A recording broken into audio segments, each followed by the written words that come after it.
Հակակոռուպցիոն կոմիտեի կողմից հետախուզական միջոցառումների եւ գաղտնի քննչական գործողությունների արդյունքում փաստական տվյալներ են ստացվել Գյումրու համայնքի ղեկավարի եւ գլխավոր ճարտարապետի կողմից նախնական համաձայնությամբ կաշառք գումարներ պահանջելու եւ ստանալու դեպքերի վերաբերյալ։ Նախաձեռնված քրեական վարույթի շրջանակներում 8 անձանց ներառյալ համայնքի ղեկավարի նկատմամբ կայացվել է հանրային քրեական հետապնդումներ հարուցելու եւ ձերբակալելու մասին որոշումներ։ Մասնավորապես պարզվել է, որ Գյումրի համայնքի ղեկավարի եւ գլխավոր ճարտարապետը տեղեկանալով այն մասին, որ քաղաքացու կողմից Գյումրի համայնքի Կարեգին Նժդեհի փողոցի 1/9 հասցեում կառուցվել է 1500 քառակուսի մետր մակերեսով ինքնակամ շինություն, որը ենթակա է եղել քանդման, եկել են նախնական համաձայնության քաղաքացու հետ մտնել կոռուպցիոն գործարքի մեջ, խոստանալով կառուցված ինքնակամ շինության քանդման ուղղությամբ միջոցներ չձեռնարկել, ավելին կազմել շինությունն իբրև քանդված եւ նոր կառուցված լինելու վերաբերյալ պաշտոնական կեղծ փաստաթղթեր, օրինականացնել այն դրա դիմաց պահանջելով խոշոր չափերով 4 միլիոն ՀՀ դրամ գումարի կաշառք։ Բացի այդ, քրեական վարույթով փաստական տվյալներ են ստացվել առ այն, որ հանցավոր խմբի անդամները ձգտելով ապահովել իրենց կոռուպցիոն գործողությունների գաղտնիությունը եւ շարունակականությունը, նպատակաուղղված թիրախավորել են Գյումրի համայնքի ավականու իրենց ոչ ցանկալի անդամներին, նրանց վերաբերյալ տարաբնույթ տեղեկություններ հավաքելու եւ շանտաժի միջոցով վերահսկելի դարձնելու հաշվարկով։ Քրեական վարույթով շարունակվում են իրականացվել լայնածավալ օպերատիվ հետախուզական եւ ապացուցողական գործողություններ, ամբողջությամբ բացահայտելու կոռուպցիոն սխեմայի կառուցվածքն ու գործող մեխանիզմները, նաեւ հանցավոր ցանցումներ գրավված անձանց ամբողջական շրջանակը։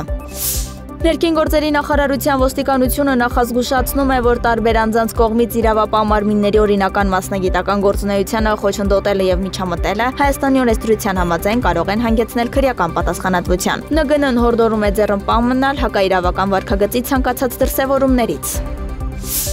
Կենտրոնական բանկը տեղեկացնում է, որ ԿԲ անունից ուղարկվում են ֆիշինգային էլեկտրոնային նամակներ մի շարք կեղծ, այդ թվում Ticket շնիկ Ticket.am էլեկտրոնային փոստից նամակներին գծված են ֆայլեր։ Տեղեկացնում ենք, որ նշված նամակները վիրուսային են եւ կեղծ, հորդորում ենք չբացել գծված ֆայլերը, չսեղմել նամակի մեջ տեղադրված հղումներին, անմիջապես ջնջել նման նամակները։ Կենտրոնական բանկը որևէ առնչություն չունի տվյալ նամակների հետ եւ երբևէ չի տարածում տեղեկատվություն կամ փաստաթղթեր նման եղանակով եւ նման էլեկտրոնային հասցեներից։